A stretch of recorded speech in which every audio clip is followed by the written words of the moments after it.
We begin today with a weather action day as a powerful storm is pushing through Colorado, packing everything from heavy snow up in the mountains to blizzard conditions out east of the metro. Here's the view looking east of Denver from our Lookout Mountain cam. You can see just some clouds out there, but it is very tough going. Again, both very far west and far east of downtown Denver. And we have crews covering the snowstorm on basically along the Front Range, all over in the areas feeling the biggest impacts. And we want to begin with Denver 7's Veronica Acosta, who's been out in whiteout conditions for several hours up in Keensburg, where I-76 has been closed all the way to the Nebraska border. Veronica, what's it like right now?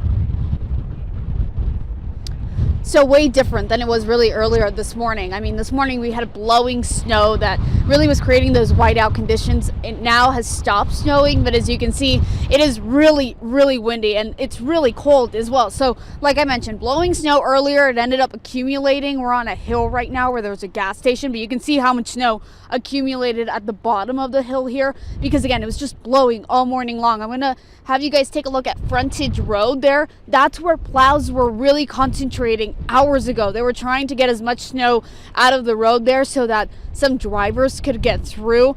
They had their blades down for hours, and now this morning it seems like none of them are here anymore. But again, they were out here for a really long time. Semis, they all hopped off the highway hours ago as well. They've all made their way to where we are now, a local gas station here in Keensburg. And again, we haven't seen too many people out on the roads. Of course, I-76 closed all the way to Hudson. But some people try to get on the frontage road there, trying to make their way back west. Others trying to make their way over east. But again, the wind is really the big story here this morning. It's stuck around for hours now. Jason, back to you. Our Veronica Acosta braving the elements out there near I-76. Veronica, thank you. Want to continue our team coverage now in Watkins, where I-70 has been closed all morning east of DIA, all the way to the Kansas border because of treacherous driving conditions out there. And that's where we find Denver 7's Brandon Richard. Brandon, what's it like where you are? Well, Jason, we are just a few miles west of Watkins, and this is where a lot of people's headaches begin because just back here over my shoulder is where the eastbound lanes of I-70 are closed. You can see some semis here have pulled over just before you get to the spot near Watkins where the eastbound lanes of I-70 are closed. And essentially, the eastbound lanes of I-70 are closed from about Watkins all the way to the Kansas border. And then, of course, we know that westbound lanes of I-70 are also closed basically from the Kansas border up to towards Denver here. So about 140 miles closed right now because eastern Colorado, northeastern Colorado, the roads, the visibility, simply not good, too dangerous for folks to be traveling. And again, the lanes of I-70 here have been closed since this morning. If you are headed out on I-70 eastbound, right before you get to Watkins, you will be forced to either turn around and head back west towards Denver, or you'll be forced to take a service road. But again, you're not going to be able to get through if you're headed eastbound on I-70 here near Watkins. And we know that it's not just I-70. There are many major state and federal highways that are closed because of these blizzard-like conditions, although here the snow has lightened up quite a bit. We're live near Watkins. Brandon Richard, Denver 7. All right, Brandon, thank you. Now, we did dodge the bullet right here in the metro. Saw some snow east and west of the city. Here's a view from our Mile High cam. You almost wouldn't know that there's a blizzard going on out east and that the mountains to the west of us in some places got more than a foot of snow. Denver 7 meteorologist Lisa Hidalgo still tracking this storm. Lisa, what's in store? And you're right. It's one of those storms where you can really tell a difference. And we have four completely different areas here when you look at the state: Eastern Plains, the Front Range, the mountains, and then the Western Slope. And it could be a completely different story. Take a look at just the wind speeds alone, anywhere from 40 to about 60 miles per hour up along 76, out east on I-70. We did pick up some good snow near Parker. I've seen some cars driving around town that probably came from that area covered in snow. But right here in town, wind speeds have been at about 10 to 20 miles per hour. Cameras have been shaky. This is the Viero camera there over Fort Morgan, and it takes a little snapshot every few seconds, and it has been extremely shaky out there with those strong winds and blizzard conditions. Now take a look at the storm itself and some of those pockets of heavier snow. Yeah, this just did not back up that far west. And so here along the I-25 corridor, some pretty dry conditions. You may see a little light snow, but it's really going to be the focus up along 76, where we see all of that moisture, all that snow wrapping around this big storm that is right now camped out, parked in through the middle of the country. On the eastern edge of this and along the cold front, we're actually seeing some severe thunderstorm warnings and watches pop up. So quite a range with this storm, a pretty big one too. Here in town, we're in the 20s. It feels like teens. We're only going to hit highs near 30. Coming up, we have some pretty cold weather, a long stretch of it on our Super 7 day. I'll show you that, plus the timing of the storm moving out coming up.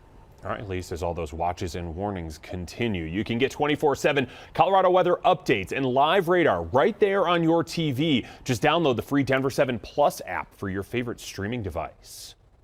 Today, President Biden will sign a bill protecting same-sex and interracial marriages into law. The Respect for Marriage Act passed both houses of Congress last week. That ceremony is at 1:30 Denver time on the south lawn of the White House. The most closely contested race from Colorado's midterm election, the 3rd Congressional District, has now officially come to an end. Lauren Boebert has now officially defeated challenger Adam Frisch after a mandatory statewide recount. That recount is now complete. Boebert lost 3 total votes, and her challenger Adam Frisch gained 1 vote. Frisch has already conceded that race. If you walk or drive Federal Boulevard in Denver, the city wants to hear from you about some upcoming safety changes. Now, we're talking about medians here. While some parts of Federal have medians, many areas do not. Experts say those medians can slow down traffic and give pedestrians a safe refuge when crossing the street.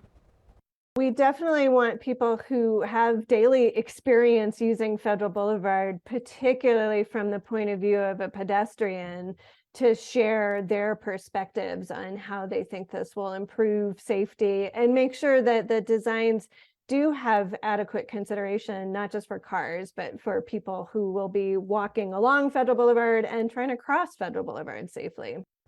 The pedestrian improvement project is for Federal Boulevard between I-70 and 52nd and between 33rd and 29th. The first meeting is tonight at the Woodbury Branch Library. The second meeting is Thursday online. You can learn more on the City of Denver's website. Just search Federal Boulevard Median Gaps.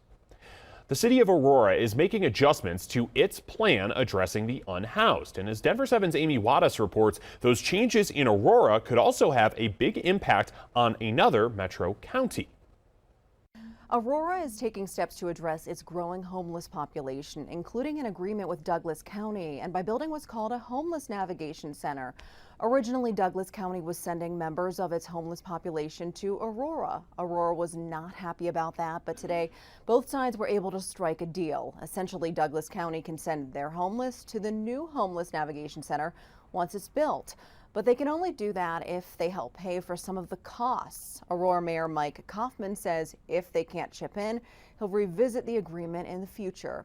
I knew I threw a tough punch at them, but I think it was necessary to get their attention.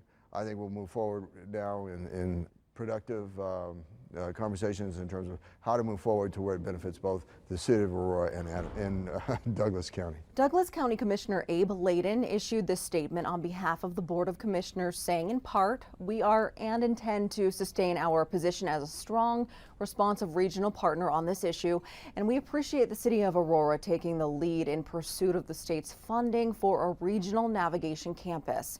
The commissioners went on to say the unhoused population in Douglas County is relatively small. Meanwhile, Mayor Kaufman says it's unclear when the city of Aurora will break ground on the navigation center. He says they have to apply for state funding for it first, which is what they are in the process of doing now. In the newsroom, Amy Wattis, Denver 7. As we prepare to mark 1 year since the Marshall Fire, we're also marking an important milestone in the recovery. The first home since the fire destroyed more than 1,000 homes in Boulder County is almost complete in Louisville. Contractors first broke ground on the Larkspur Lane project back in June. There will be a ribbon cutting this Friday when it's complete. While there's so much that can't be rebuilt or replaced from the Marshall Fire, about a month ago, Melissa Lockman started rebuilding on the same site of the home that she lost there. Even though she was convinced her pictures were gone, something spurred Lockman and her friend Genevieve Russell to search through the rubble before they started building one more time. Photographs are a big part of what feels really painful to lose. When we found photos, it was just like mind-blowing. I knew they were invaluable. Box happened to be next to Lockman's water heater, her hot water heater, while everything in the basement was burning. The water heater ruptured, likely saving the decades worth of memories. Her friend took the boxes filled with thousands of pictures to someone who could help. Mike's camera restored as many of those photos as they could, only charging them around a third of what it would normally cost. Still to come, supporting hundreds of migrants that arrived by bus here to the Mile High City. The challenges the cold weather is posing and how the city of Denver is preparing.